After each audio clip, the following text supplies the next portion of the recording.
एक अली बाबा था और 40 उसके चोर थे। ये बिच्छू और जहरीले सांप, जब जब इन लोगों को जनता मौका देगी, ये इस शहर की तरक्की को डसेगी।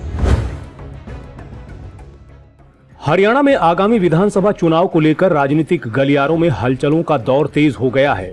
टोहाना के विधायक एवं पूर्व मंत्री देवेंद्र सिंह बबली ने कार्यकर्ता सम्मेलन के माध्यम से टोहाना को विकास की राह पर निरंतर आगे ले जाने का संकल्प फिर दोहरा दिया है।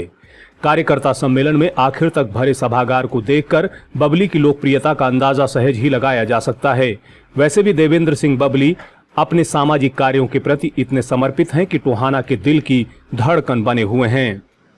टकराव सिर्फ बबली से करना चाहते हैं कुछ लोग, बबली के कामों को वो हजम नहीं कर पा रहे हैं, क्योंकि बबली जनता के लिए लड़ रहा है और वो कुछ ऐसे लोग हैं जो सिर्फ और सिर्फ अपने परिवार की लड़ाई लड़ रहे हैं। पिछले प्रोग्राम में आपने कांग्रेस को वो अपने परिवार की लड़ाई लड़ रहे हैं।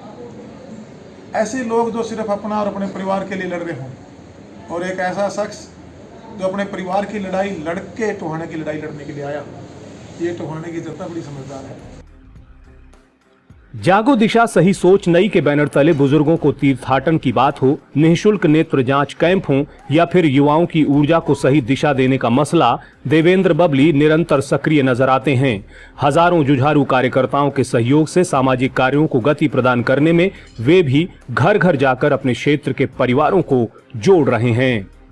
कार्यकर्ता सम्मेलन के बाद पत्रकारों से बातचीत करते हुए देवेंद्र बबली ने साफ कहा कि उन्होंने अपने अथक प्रयासों से टोहाना की तस्वीर बदलने का कार्य किया है। उन्होंने बड़ी बेबाकी से बोलते हुए कहा कि टोहाना के साथ हमेशा भेदभाव होता रहा, जिसे भी यहाँ की बागडोर मिली उसने अपने घर भरे, लेकिन क्षेत्र की अनदेखी होती रही। जब उन्हें टोहाना की सेवा का मौका मिला तो प्रत्येक पहलू पर न केवल काम हुआ बल्कि वह धरातल पर भी नजर आता है। उन्होंने साफ कहा कि वे टोहाना के विकास की गति को थमने नहीं देंगे। इन्होंने समझ लिया है कि हमारे हितों की रक्षा कौन कर सकता है, हमारी बेटी की सुरक्षा कौन कर सकता है, हमारे व्यापारी को सुरक्षा कौन दे सकता है, उसको सम्मान कौन दे सकता है, हमारे नागरिक को सम्मान कौन दे सकता है।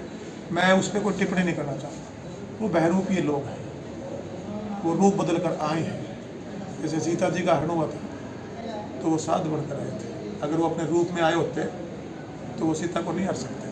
तो इस तरह के जो बहरूपी हैं उन पर चर्चा ना ही करें तो ज़्यादा बेटर रहेगा। मैं मेरा कर्म कर रहा हूँ, अगर उनको कंपटीशन ही करना है तो मेरी अच्छाइयों में करें ना।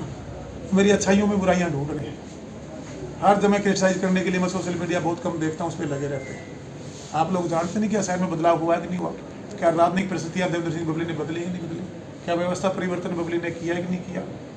राजनीति में दलाली बबली ने खत्म करने का 100% प्रयास किया है कि नहीं किया? बबली आपको कहीं नजर आया? इस दफ्तर में बबली का कोई रिश्तेदार नजर आया? बबली का कोई भाई नजर आया? 350 आदमी का गिरोह था। एक अली बाबा था और 40 उसके चोर थे। ये बिच्छू और जहरीले सांप हैं। जब जब इन लोगों को जनता मौका देगी, ये इस शहर की तरक्की को डसेगी। बहरहाल यदि बात टोहाना की करें तो यहाँ यदि किसी का नाम लोगों की जुबां पर आता है तो वह है देवेंद्र सिंह बबली का। ऐसा इसलिए नहीं कि वे एक लोकप्रिय राजनेता हैं, बल्कि ऐसा इसलिए है कि वे लोगों के दुख दर्द को न केवल समझते हैं बल्कि उसे दूर भी करते हैं। गरीबों के लिए क्षेत्र का मसीहा यदि कोई है तो देवेंद्र बबली। इस चुनावी मौसम में कार्यकर्ता सम्मेलन के माध्यम से देवेंद्र सिंह बबली ने अपनी ताकत का जलवा बिखेर दिया है। अब देखना ये होगा कि आगामी विधानसभा चुनाव में टोहाना का राजनीतिक परिदृश्य कैसा स्वरूप लेता है।